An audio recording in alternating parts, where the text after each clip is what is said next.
ये जो मुगलपुरा है, जो ब्रह्म सरोवर है, इसका नाम पहले उन्होंने रख दिया मुगलपुरा।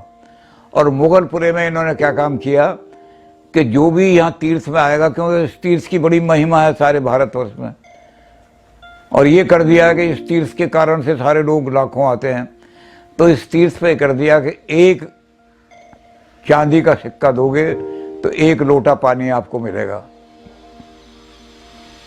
तो लोग आते थे पवित्रता के कारण से, और उन्हें सारा खजाना इससे भर जाता था, भाई 1 लोटा जल दे दो और कुछ नहीं हो। सारा काम ये मुगलों का चलता रहा, लूटते रहे लोगों को। लेकिन बहुत दिनों के बाद जब दिल्ली को फतह किया पेशवा ने, तो उसने कहा हमने दिल्ली जीत ली है, शिवाजी के वंशज हैं हम, इसलिए चलो कुरुक्षेत्र को भी मुगलों से स्वतंत्र कराने चलते हैं। तो पहले उन्होंने कहा कि भाऊ राव को भेजो, ये पहले वहाँ देख के आए, मुगलों की ताकत का अंदाज़ा लगा के आए कितनी ताकत है। तो जब हम दिल्ली तक आ गए हैं तो कुरुक्षेत्र पर भी आक्रमण करेंगे। तो भाऊ राव को भेजा। ये समाना भाऊ जो है कुरुक्षेत्र का एक हिस्सा है। यहाँ भाऊ यहाँ करके बैठे, समाना का मतलब डेरा, यहाँ भाऊ राव का डेरा लगा। भाऊ राव के यहाँ आए और उन्होंने नहाने के लिए पहले कहा, 80 आदमी उनके साथ आए थे। उन्होंने कहा हमें नहाने के लिए जल भेज दो, और वो पैसा उन्होंने भेज दिया। इन्हें लग गया कि भाऊ राव के पास बहुत पैसा है, दिल्ली से आया है और इतना धन इसने भेज दिया है। तो इन्होंने क्या काम किया कि उस सारा सिक्के तो रख लिए, और उसके बाद जो घड़ा भेजा था उसने, उस घड़े के अंदर घोड़ों का पेशाब भर करके, और उन्होंने कहा कि तुम्हारे इस तालाब से ज़्यादा पवित्र पाक जो है वो हमारे घोड़ों का पेशाब है, इससे स्नान कर लो। तो भाऊ राव ने को बड़ा अपमान महसूस हुआ। भाऊ राव ने कहा अपने साथियों को कि जब हमने दिल्ली जीत ली तो कुरुक्षेत्र चलो दिल्ली चलते हैं, वहाँ सेना लेकर के, और सेना लेकर के आते हैं।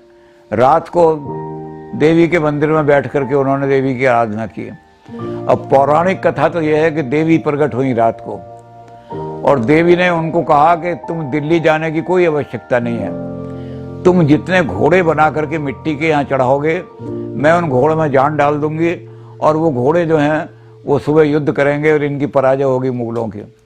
लेकिन ये कहानी जो एक कहानी है, इसका ऐतिहासिक जो पक्ष है वो ये है कि यहाँ जब वो बैठे तो यहाँ के लोगों ने कहा कि आपने, यहाँ के लोग जो हैं बड़े निस्तेज हुए पड़े हैं, यहाँ युद्ध भूमि रही है, यहाँ रोड़ों ने, जाटों ने, गुजरों ने हमेशा टक्कर ली है, लेकिन अब वो निस्तेज हो गए हैं, हार गए हैं लड़ते लड़ते। आप उन लोगों को कहो कि हमने दिल्ली जीत ली है मराठों ने, और अगर एक बार उनको बता दिया तो वो उनकी तलवारें जो हैं वो दोबारा निकल आएंगी। तो वो रात रात में 80 आदमी जो थे मराठे, वो एक एक गांव में गए, और जो देवी की बात थी उसको ये कहते हैं कि जो मिट्टी बने हुए बैठे थे, जो जिनके अंदर, लेकिन वीरता उनके अंदर बहुत थी, जा करके उनका तेज जगाया। अरे तुम तो बड़े लड़ाकू रहे हो, तुमने तो यहाँ मुगलों का और बाहर के हमलावरों का बड़ा मुकाबला किया है, हजारों लोग तुम्हारे मरे हैं। अब हमने जब दिल्ली जीत ली है मराठों ने, तो हम दिल्ली के खड़े हो जाओ तुम। तो वो जो थे, जो देवी ने कहा था कि मिट्टी के घोड़े बनाओगे उनमें भी जान डाल दूंगी, तो यहाँ के लोग जो मिट्टी के रूप में पड़े हो गए थे, जो निस्तेज हो गए थे, डिमोरलाइज पड़े हुए थे, वो जैसे ही उन्होंने सुना कि दिल्ली जीत ली है मराठों ने, वो सारी तलवारें निकली आई उनकी, और सुबह ही यहाँ 10,000 सेना खड़ी हो गई। और उस 10,000 सेना ने क्या काम किया कि मारकाट मचानी शुरू किए। जो सरहंद का सूबेदार था वो अपनी जान बचा करके किसी तरह भागा, बाकी मुगलों की सारी सेना, एक भी आदमी नहीं बचा, और सारा स्वतंत्र करा लिया कुरुक्षेत्र दोबारा स्वतंत्र हो गए और अपना साम्राज्य बन गया।